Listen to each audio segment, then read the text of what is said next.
بعدی جادوی سئو با یاسئو هستش. نویسنده فائزه خانرنیزاده هست و انتشارات دیباگران تهران این کتاب رو چاپ کرده.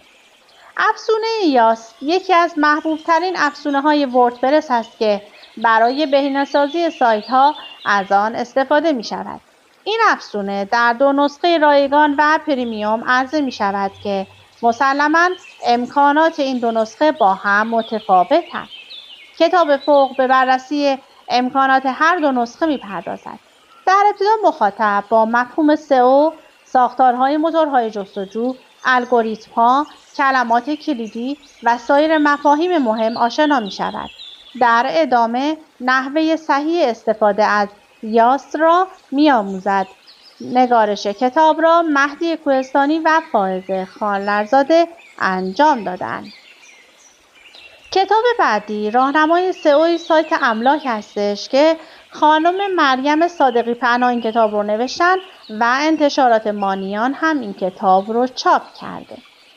اینجا سایتی رو که در حوزه املاک و مشاوره فعالیت میکنه و با